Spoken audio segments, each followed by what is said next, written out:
क्या आपकी कुंडली में भी अचानक धन योग है? जी हाँ, आज का मेरा टॉपिक यही है। आज हम बात करेंगे कि क्या आप अपनी लाइफ में अचानक से पैसा कमा सकते हैं या नहीं?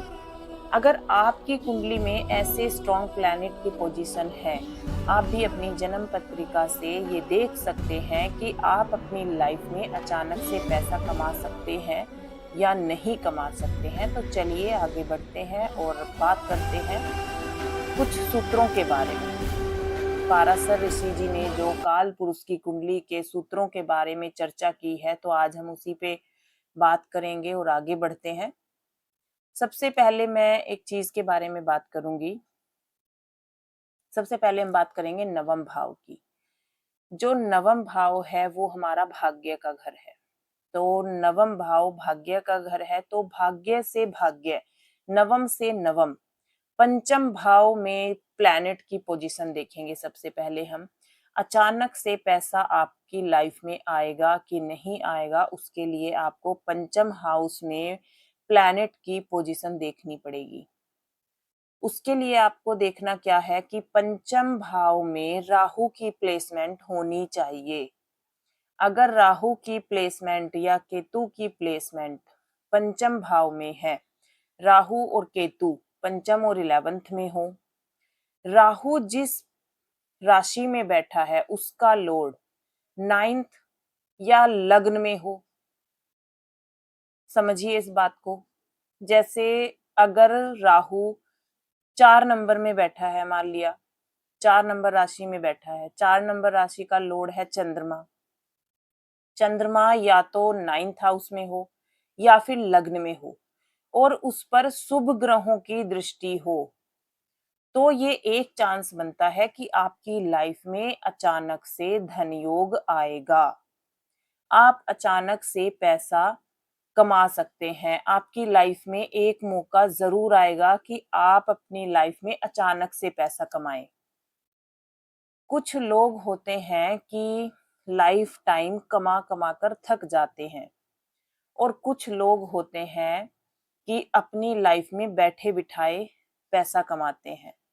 तो ये उनकी कुंडली में प्लैनेट की पोजीशन पे डिपेंड करता है। अब मैं बात करूंगी दूसरे सूत्र के बारे में। दूसरे सूत्र के बारे में मैं बात करूंगी कि अगर आपके 5वें घर का स्वामी बुध हो, यानी बुध की राशि में केतु या राहु बैठे हों, सेकंड कंडीशन है ये। 5th हाउस में बुध की राशि हो, बुध की राशि में ही बैठे होने चाहिए केतु या राहु, बुध की राशि में हो। अब बुध की राशि चाहे 3 नंबर हो चाहे 6 नंबर हो, उस राशि में ही राहु या केतु बैठे होने चाहिए।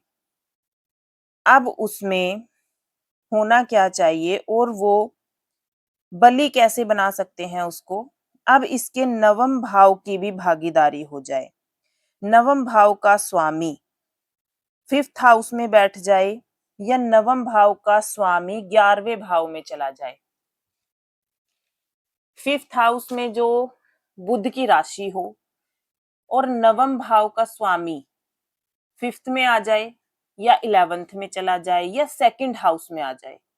सेकंड हाउस हमारा होता है गेन करने का, जोड़ने का चीजों को। नवम भाव का स्वामी 5th हाउस में हो, 11th हाउस में हो या फिर सेकंड हाउस में हो, तीनों हाउस में से किसी में भी हो, तो ये सेकंड ऑप्शन होता है आपके पास लाइफ में बहुत अच्छा अचानक से धन गेन करने का। आप ये मान के चलिए कि आप अपनी लाइफ में अचानक से पैसा कमा सकते हैं। लाइक लॉटरी भी लग सकती है आपकी, लेकिन मैं ये चीज नहीं मानती कि आपको लॉटरी के चक्कर में पड़ना चाहिए।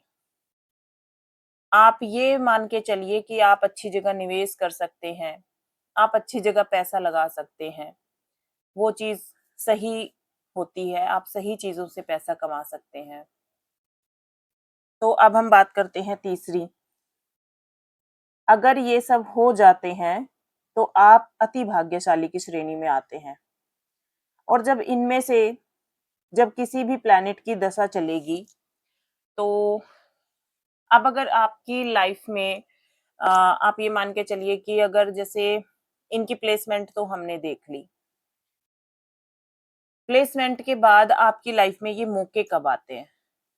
जैसे आपने 5th हाउस और 11th हाउस, नवम भाव और सेकंड भाव और लग्न, इन सब का कॉम्बिनेशन आपने देख लिया कि इनमें प्लैनेट अच्छी स्थिति में है, इन पे शुभ ग्रहों की दृष्टि है, तो आपकी लाइफ में पैसा आ सकता है, अचानक से पैसा आ सकता है। लेकिन ये आएगा कब? जब इनकी दशा चले या अंतर दशा चले, तब आपको लाइफ में मौके मिलते हैं, तब आपको लाइफ एक मौका देती है, उस टाइम आपको उस जगह पैसा लगा सकते हैं, उस जगह से पैसा गेन कर सकते हैं। चौथा पॉइंट भी अगर हम आपको इसमें जोड़ दें तो कि 11वें भाव के स्वामी का संबंध भी अगर राहु केतु से बन जाए। अब मैं आपको एक चीज समझाती हूँ। जैसे 11वां भाव हमारी इच्छा पूर्ति का होता है, बड़े सर्कल का होता है। अगर 11वें भाव का स्वामी राहु केतु से बन जाए तो भी आप अपनी लाइफ में बहुत अच्छा पैसा गेन कर सकते हैं।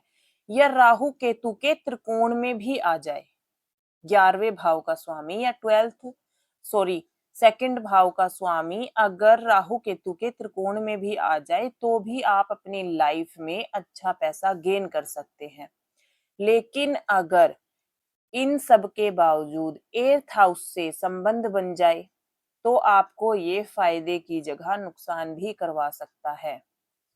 अगर इनका संबंध, अगर 11th हाउस के स्वामी का संबंध 6th हाउस के स्वामी से बन जाए या 8th हाउस के स्वामी से बन जाए तो ये आपको फायदे की जगह नुकसान करवा सकते हैं। ये आपको इल्यूजन में डाल सकते हैं कि आपको ऐसा लगेगा कि मुझे फायदा होने वाला है, लेकिन वहां पे आपको राहु की वजह से लॉस हो सकता है।